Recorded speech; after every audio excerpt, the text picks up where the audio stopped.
بسم اللہ حامدن و مسلیً و مسلمہ۔ انسانی جسم میں دل کی بڑی اہمیت ہے۔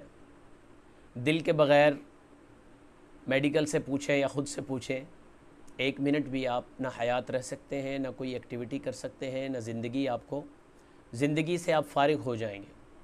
اور ایمانی اعتبار سے بھی، اسلام اور دین کے اعتبار سے بھی دل کی بڑی اہمیت ہے۔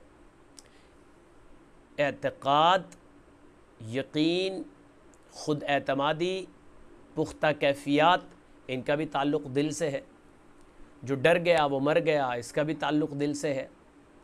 اور فرمایا کہ جو جسم میں ایک ٹکڑا ہے، ان فی الجسد مضغۃ، جسم کے اندر ایک ٹکڑا ہے، اذا صلحت صلح الجسد کلہ، جب وہ صحیح ہوگا تو سارا جسم صحیح ہوگا۔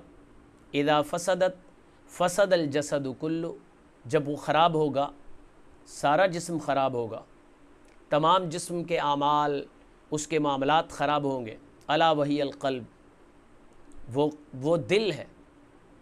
ایک حدیث کا مفہوم یہ ہے، حضور علیہ السلام نے ارشاد فرمایا کہ دل پر گناہ کی وجہ سے سیاہ نقطہ لگ جاتا ہے، اور وہ ایک نقطہ ایک کے بعد دوسرا، دوسرے گناہ سے تیسرا، تیسرے سے تیسرا، چوتھے سے چوتھا، بالآخر دل جو ہے وہ کالا ہو جاتا ہے۔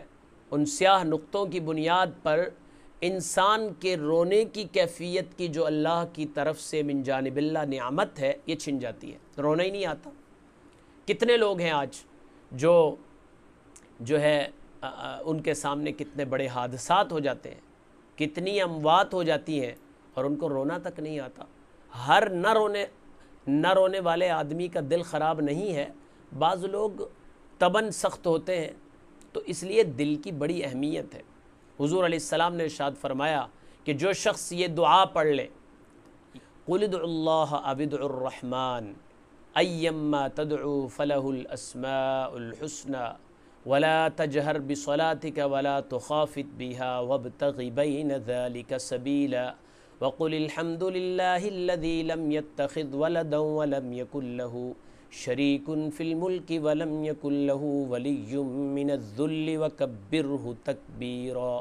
صبح یا شام ایک دفعہ پڑھ لے تو اس دن اور اس رات اس کا دل مردگی سے محفوظ رہے گا، اس کا دل ایمانی اعتبار سے مردہ نہیں ہوگا، اس کے دل کو اللہ روحانی حیات اور روحانی سکون وہ ضرور عطا فرمائے رکھیں گے۔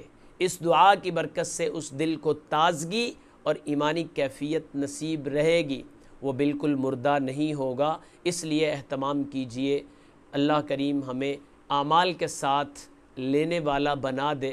دعاؤں کی درخواست، والسلام، آپ کا بھائی حافظ محمد زکریا جمال نقشبندی۔